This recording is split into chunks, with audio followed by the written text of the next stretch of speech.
નમસ્કાર મિત્રો, હું છું મેહુલભાઈ. આપણે વાત કરીએ કેલિબર માઇનિંગ એન્ડ લોજિસ્ટિકનો આઈપીઓ છે અત્યારે ભરાવા માટે શરૂ થઈ ગયું છે. હવે કોઈ પણ કંપનીનો આઈપીઓ માટે તમારે એપ્લાય કરવું હોય તો એ આઈપીઓ કેવી રીતે એપ્લાય કરવું એની મેં તમને આખી પ્રોસેસ સમજાવેલી છે. એનો વિડીયો આપણી યુટ્યુબની ચેનલની અંદર પણ મૂકેલો છે અને એ જ વિડીયો આપણી ઇલેક્ટ્રા ક્લાસીસની એપ્લિકેશનના ડેમો વિડીયોમાં પણ આપણે છે તે વિડીયો મૂકેલો છે.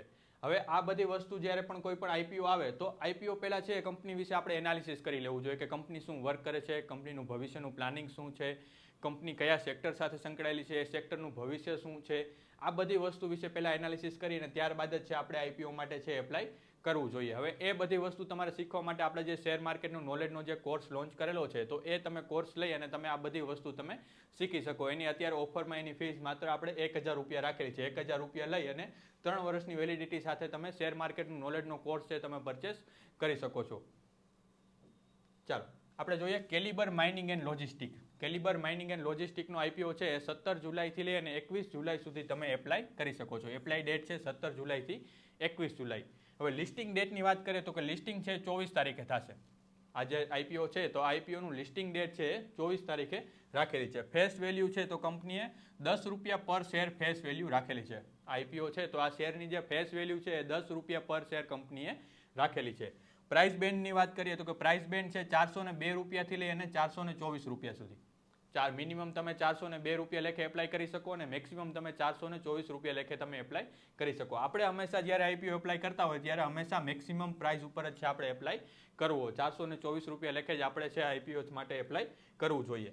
હવે લોટ સાઇઝની વાત કરીએ તો કે 35 શેર તમને મળશે. એક લોટથી તમે એપ્લાય કરો છો ત્યારે તમને 35 શેર છે તમને આની અંદર મળશે. હવે લિસ્ટિંગ છે તો કે લિસ્ટિંગ છે બીએસસી અને એનએસસી બંને ઉપર છે તે લિસ્ટિંગ થશે. બીએસસી ઉપર એ લિસ્ટિંગ થશે અને એનએસસીમાં પણ છે આ જે આ શેર છે એ લિસ્ટિંગ થાય છે.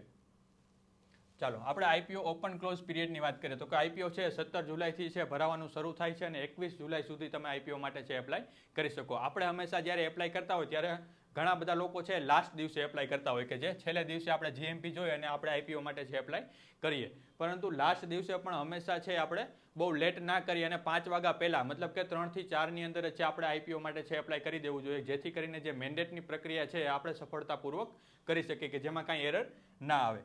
હવે એલોટમેન્ટ છે તો કે એલોટમેન્ટ છે કંપનીએ 22 તારીખે રાખેલું છે. તમે 21 તારીખે આઈપીઓ માટે એપ્લાય કરી દીધું છે તો તમને 22 તારીખે છે તમને ખબર પડી જશે કે તમને આઈપીઓ છે એલોટ થયો છે કે નહીં.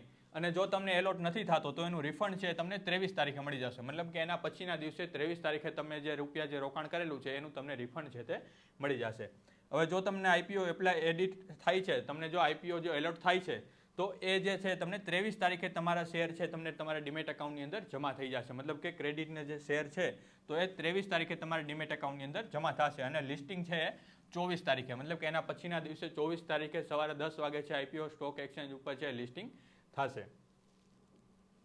ચાલો હવે આપણે જોઈએ મેઇન કે કંપની શું વર્ક કરે છે, કંપની મેઇન કામ શું કરે છે, આપણે એના વિશે વાત કરીએ.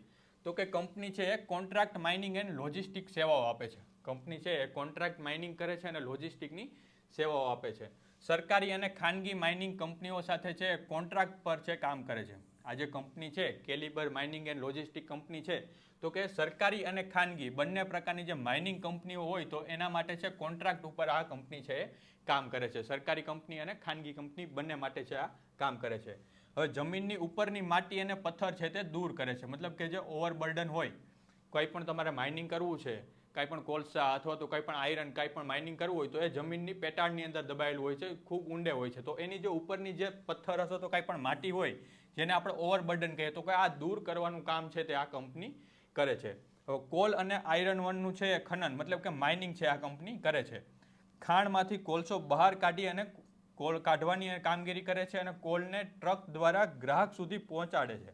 મતલબ કે A to Z કંપની કામ કરે છે. કોલસા ખાણમાંથી કોલસો કાઢવાનોથી લઈ અને ગ્રાહક સુધી કોલસો પહોંચાડવા સુધીનું બધું જ કામ છે આ કંપની છે પોતે કરે છે. માઇનિંગથી લઈ અને ડિલિવરી સુધી એન્ડ ટુ એન્ડ સેવાઓ પૂરી પાડે છે. માઇનિંગથી લઈ અને ડિલિવરી સુધી એન્ડ ટુ એન્ડ સેવાઓ છે પૂરી પાડે છે. મતલબ માઇનિંગ એન્ડ લોજિસ્ટિક બંને કામ છે આ કંપની પૂરું પાડે છે. ચાલો હવે આપણે શેરની વાત કરીએ તો કે રિટેલ કેટેગરીમાં આપણે એપ્લાય કરતા હોય ત્યારે તમને એક લોટની અંદર છે 35 શેર તમને મળશે. આપણે હંમેશા જ્યારે એપ્લાય કરતા હોય ત્યારે રિટેલ કેટેગરીમાં એપ્લાય કરતા હોય તો એના માટે તમારે 14,840 રૂપિયાની જરૂર પડશે. એક લોટથી તમારે આઈપીઓ માટે એપ્લાય કરવો છે ત્યારે 24,840 રૂપિયા છે તમારી પાસે હોવા જરૂરી છે.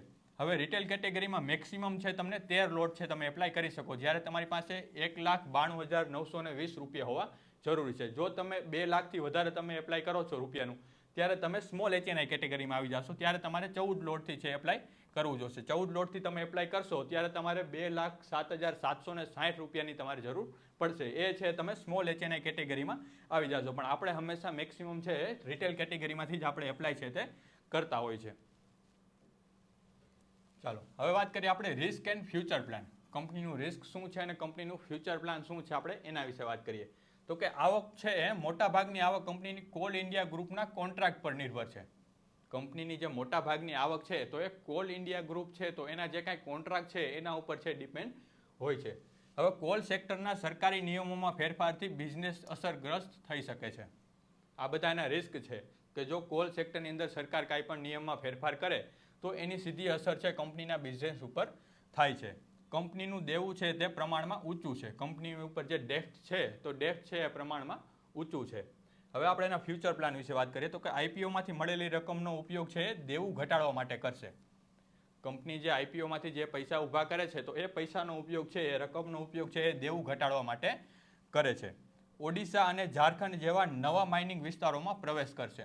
ઓડિશા અને ઝારખંડ જેવા વિસ્તારોની અંદર નવા માઇનિંગની અંદર છે તે પ્રવેશ કરશે. નવી માઇનિંગ મશીનરી અને કોમર્શિયલ વ્હીકલ છે એ કંપની ખરીદશે. કંપની જે લોજિસ્ટિક અને માઇનિંગનું જે કામ કરે છે તો એના માટે જે એને ઇક્વિપમેન્ટ જોઈએ, જે મશીનરીની જરૂર છે તો એ મશીનરી ખરીદવામાં છે કંપની રૂપિયાનો ઉપયોગ કરશે. ચાલો હવે આપણે વાત કરીએ આઈપીઓ રિઝર્વેશન માટે. તો કે કંપનીએ કઈ કેટેગરી માટે કેટલું રિઝર્વેશન છે તે આપેલું છે.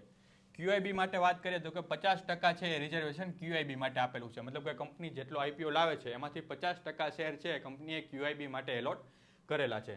પછી આપણે HNI કેટેગરીની વાત કરીએ અથવા તો નોન ઇન્સ્ટિટ્યુશનલ ઇન્વેસ્ટર આપણે જેને કહીએ કે જેને આપણે HNI કેટેગરી કહીએ તો કે એના માટે છે કંપનીએ 15% છે રિઝર્વેશન આપેલું છે. HNI કેટેગરી માટે 15% છે રિઝર્વેશન આપેલું છે. હવે રિટેલ કેટેગરી માટે આપણે જે કેટેગરીમાંથી એપ્લાય કરી છે રિટેલ કેટેગરી માટે કંપનીએ 35%નું છે એલોટમેન્ટ આપેલું છે. 35%નું રિઝર્વેશન છે કંપનીએ આપેલું છે. આપણે હંમેશા છે રિટેલ કેટેગરીમાંથી એપ્લાય કરતા હોય તો એના માટે છે 35%નું રિઝર્વેશન કંપનીએ આપેલું છે. ચાલો હવે વાત કરીએ આપણે કંપનીની ફાઇનાન્શિયલ માહિતી. કંપનીની ફાઇનાન્શિયલ માહિતી શું છે તો કે આ બધો ડેટા છે ફાઇનાન્શિયલ માહિતી એ આપણે chittorgarh.comની વેબસાઇટ ઉપરથી લીધેલો છે. અહીંયા તમને યર વાઇઝ 31 માર્ચ 2024, 31 માર્ચ 2025 અને 31 માર્ચ 2026 એવી રીતે યર વાઇઝ છે તમને ડેટા બધો તમને મળી જાય છે. કંપનીના એસેટ છે તો કે 2024માં કેટલા હતા, 2025માં કેટલા થયા, 2026માં કેટલા થયા, એ બધું તમને યર વાઇઝ તમને અહીંયા મળી જશે. જેથી આપણે કમ્પેર કરી શકીએ કે 24માં જેટલા હતા એનાથી કંપનીએ 25માં વધારેલા છે, 25થી પાછા 26માં પણ કંપનીએ વધારે એસેટ્સમાં વધારો કરેલો છે. એવી જ રીતે ટોટલ ઇન્કમ છે, પ્રોફિટ આફ્ટર ટેક્સ છે, ઇબીટા છે, નેટવર્થ છે, રિઝર્વ સરપ્લસ, ટોટલ બોરોવિંગ, આ બધી વસ્તુનો ડેટા તમે અહીંથી જોઈ શકો છો કે કંપનીએ યર વાઇઝ યર છે કેટલું પ્રોફિટ કરેલું છે, કેટલું કંપનીનું ઇબીટા છે, આ બધી વસ્તુ તમે ઇઝીલી તમે જોઈ શકો છો. આ બધાની ડેફિનેશન મેં તમને સમજાવેલી છે. તમે જે કોઈ શેર માર્કેટનો નોલેજનો જેને કોર્સ લીધેલો હશે એ બધાને આની વસ્તુની ડેફિનેશનની ખબર હશે કે એસેટ છે તો એસેટ શું છે, ટોટલ ઇન્કમ શું છે, પ્રોફિટ આફ્ટર ટેક્સ શું છે, ઇબીટા માર્જિન શું છે, આ બધી વસ્તુની ડેફિનેશન મેં તમને કોર્સની અંદર તમને શીખવાડેલી છે.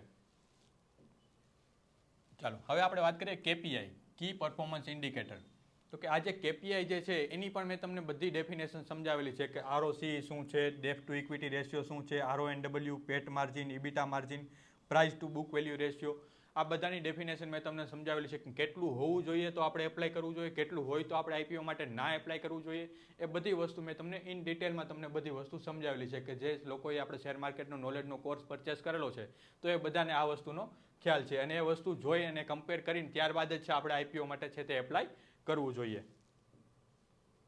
ચાલો હવે વાત કરીએ આપણે જીએમપીની, ગ્રે માર્કેટ પ્રીમિયમ. અહીંયા ગ્રે માર્કેટ પ્રીમિયમ છે એ ડે બાય ડે આપેલું છે. મતલબ કે એક દિવસે છે 14 તારીખે છે જીએમપી છે 80 રૂપિયા હતું, પછી 15 તારીખે છે જીએમપી 80થી વધી અને 102 રૂપિયા થયું, પછી 16 તારીખે છે જીએમપી 102થી વધી અને 105 રૂપિયા થયું, એવી જ રીતે 17 તારીખે છે 102 રૂપિયા છે 105માંથી ઘટી અને 102 રૂપિયા થયું. મતલબ કે અત્યારે આપણે જોવા જઈએ તો એપ્રોક્સ છે 24% જેટલો નફો ગ્રે માર્કેટમાં દેખાડે છે. ગ્રે માર્કેટ પ્રીમિયમ છે એમાં 24થી 25% જેટલો નફો છે અત્યારે દેખાડે છે. મતલબ કે તમે આઈપીઓ માટે એપ્લાય કરો છો ને જો તમને આઈપીઓ લાગી જાય છે તો આ ગ્રે માર્કેટ પ્રીમિયમ પ્રમાણે આપણે જોવા જઈએ તો એમાંથી તમને 25% જેવો નફો છે તમને મળવા પાત્ર છે.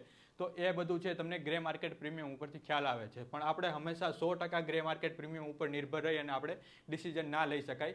આ બધું કંપનીનું ફાઇનાન્શિયલ ડેટા છે, કંપનીનો જે કી પરફોર્મન્સ ઇન્ડિકેટર છે, એ બધો ડેટા જોઈ અને ત્યારબાદ જ છે આપણે નક્કી કરવું જોઈએ કે આપણે આઈપીઓ માટે એપ્લાય કરવું જોઈએ કે નહીં, અને તો જ આપણને છે એમાંથી સારો એવો પ્રોફિટ છે આપણને મળી શકે છે.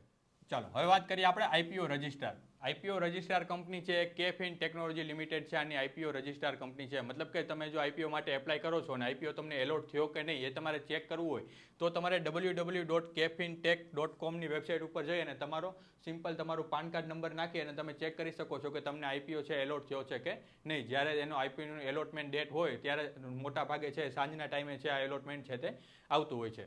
હવે આ બધી વસ્તુ છે તમારે જોઈ જાણી અને ત્યારબાદ જ છે આપણે આઈપીઓ માટે છે એપ્લાય કરવું જોઈએ. એમને આખું વીંચી અને આપણે આઈપીઓ માટે એપ્લાય કરી દઈએ તો એનાથી છે આપણા નુકસાન જવાના ચાન્સીસ છે તે વધેલા છે. આ બધું સમજેલું હોય, આ બધું શીખેલું હોય તો જ છે તમને આઈપીઓથી તમને સારો એવો પ્રોફિટ છે તમને મળી શકે છે.